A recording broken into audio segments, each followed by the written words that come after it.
할렐루야, 안녕하세요. 함께 강의 보도록 하겠습니다. 자, 구속자 하나님 세 번째 시간이죠. 심판과 구원 함께 보도록 합니다. 구속자 하나님이 심판하고 구원하신다. 하나님이 임박한 심판을 경고하십니다. 출애굽기 내용입니다. 모세가 바로에게 이르되 야훼께서 이와 같이 말씀하시기를 밤중에 내가 애굽 가운데로 들어가리니 애굽 땅에 있는 모든 처음 난 것은 왕 위에 앉아있는 바로의 장자로부터 맷돌 뒤에 있는 몸종의 장자와 모든 가축의 처음 난 것까지 죽으리니 애굽 온 땅에 전무후무한 큰 부르짖음이 있으리라. 그러나 이스라엘 자손에게는 사람에게나 짐승에게나 개 한 마리도 그 혀를 움직이지 아니하리니 야훼께서 애굽 사람과 이스라엘 사이를 구별하는 줄을 너희가 알리라 하셨나니 왕의 이 모든 신하가 내게 내려와 내게 절하며 이르기를 너와 너를 따르는 온 백성은 나가라 한 후에야 내가 나가리라 하고 심히 노하여 바로에게서 나오니라. 자, 여기 보게 되면 장자에 대한 심판에 대해서 이제 언급이 됩니다. 그 심판의 특징을 보게 되면은 이제 애굽에서 내려진 여러 앞서 나타나게 되는 심판도 마찬가지겠지만은 그 이스라엘 백성에게 속한 것도 있고 애굽 사람들에게 나타난 것도 있었어요. 근데 이제 그 강이라든가 등등에 대한 여러 가지를 보게 되면은 하나님께서 때로는 공통적인 심판도 내리는 것을 보여주게 되는데 이제 마지막에 등장하게 되는 장자에 대한 죽음에 대한 심판도 애굽뿐만이 아니라 이제 히브리 민족 심지어는 가축에 이르기까지 모든 죽음에 대한 것을 예고하고 있습니다. 물론 여기서 구원에 대해서 이야기하지만 이것은 구원에 따르는 하나님의 특별한 방법을 우리에게 제시해주고 있고 실질적으로 모든 심판이 믿는 자나 믿지 않는 자 또 여기서 보면은 애굽 사람과 히브리 민족의 사람에게 동일하게 내려진 것을 이야기하고 있죠. 나가기를 청한 것이 아니라 여기서 하나님께서 언급하신 것은 이제는 애굽 사람들에 의해서 등 떠밀려서 나가게 될 것을 이제 말씀하고 있습니다. 이제 구원이라는 것을 우리가 이제 생각해 볼 때에 뭐 상처뿐 영광처럼 내가 하나님이 원하시는 어떠한 것을 이루기 위해서 애쓰고 수고해서 결국은 명분만 남아있는 그와 같은 구원에 대해서 이야기한 것이 아니라 하나님께서는 오히려 그 사람들이 등 떠밀듯 이렇게 나가게 되면서 사람이 이제 흔히 얘기하는 구차한 구원이 아닌 하나님의 확실한 구원이 임하게 될 것을 보여주고 있죠. 자, 두 번째 주제입니다. 하나님이 완전한 희생제물을 통해 보호해 주십니다. 이 희생제물에 대한 내용입니다. 야훼께서 애굽 땅에서 모세와 아론에게 일러 말씀하시되 이 달을 너에게 달의 시작 곧 해의 첫 달이 되게 하고 너희는 이스라엘 온 회중에게 말하여 이르라.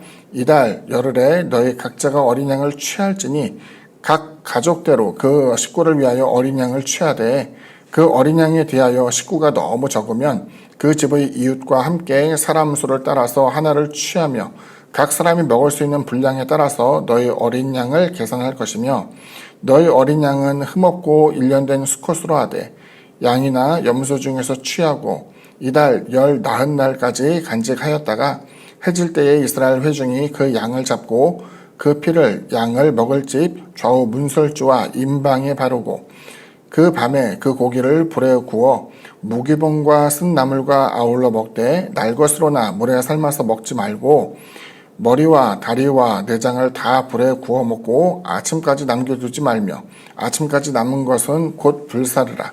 너희는 그것을 이렇게 먹을지니 허리에 띠를 띠고 발에 신을 신고 손에 지팡이를 잡고 급히 먹으라. 이것이 야훼의 유월절이니라. 내가 그 밤에 애굽 땅에 두루다니며 사람이나 짐승을 막론하고 애굽 땅에 있는 모든 처음 난 것을 다 치고 애굽의 모든 신을 내가 심판하리라. 나는 야훼라. 내가 애굽 땅을 칠 때에 그 피가 너희가 사는 집에 있어서 너희를 위하여 표적이 될지라. 내가 피를 볼 때에 너희를 넘어가리니 재앙이 너희에게 내려 멸하지 아니하리라.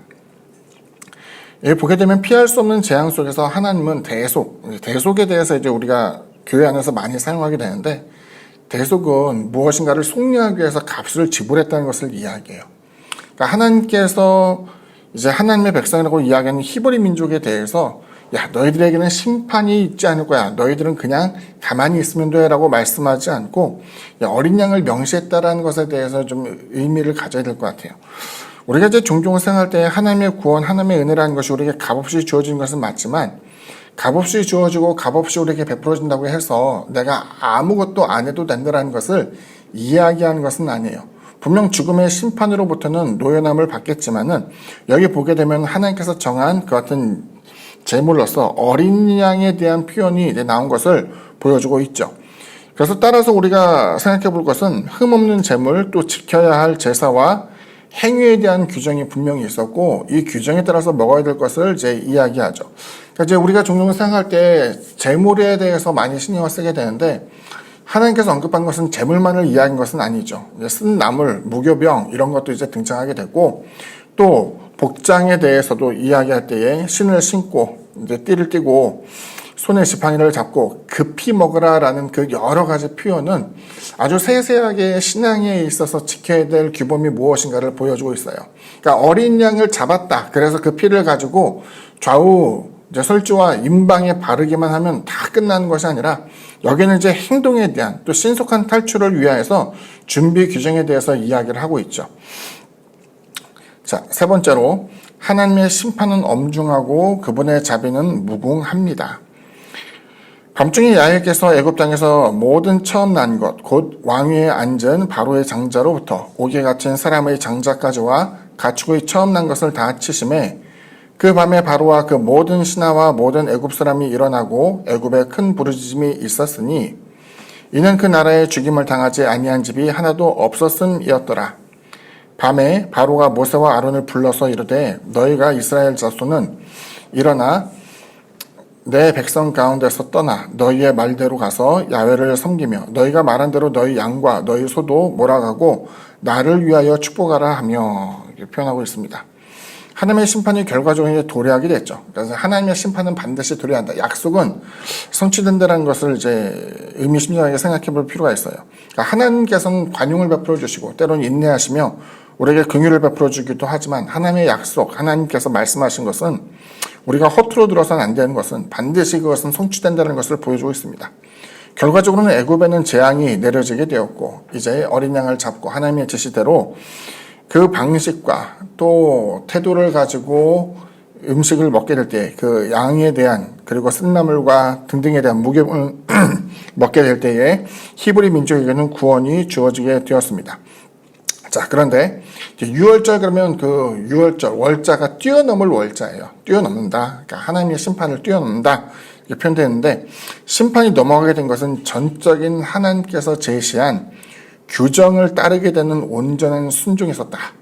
그러니까 다시 말하면 우리가 하나님의 방법, 하나님께서 제시한 그 내용은 구원에 있어서 하나님께서 붙들어주는 가장 강력한 하나님의 약속이지만 그 약속은 지켜짐으로 말미암아 성취가 되는 것이지 이것을 따르지 않을 때 하나님의 구원이 주어질 리가 없더라는 것을 보여주고 있습니다. 그래서 이제 하나님의 심판은 엄중하다라고 이야기할 때 하나님의 심판이 결코 바뀌지 않는다. 하나님의 약속은 반드시 성취된다는 것.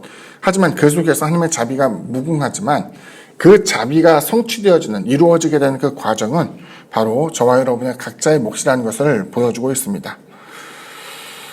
네, 마찬가지로 이제 우리가 나중에 이제 보게 되면은 그리스도에 대한 표현으로서 이제 보라 세상자를 지고 가는 하나님의 어린 양이로다. 요한복음에서 그렇게 나오게 되는데 그 어린 양을 잡아서 피를 바르고 또 그것을 이제 쓴나물과 무교병과 함께 먹게 될 때 뭐 여러 가지 표현처럼 그리스도 예수에 대해서 이제 하나님의 어린 양으로서 이제 이해를 시키는데 뭐 히브리서에 나타나는 것 뭐 대부분 알고 계시겠지만은 사실은 사람은 훨씬 더 고귀한 존재이기 때문에 짐승의 고기와 제물로서 피로서 우리가 사함을 받는 것은 분명히 아니었죠.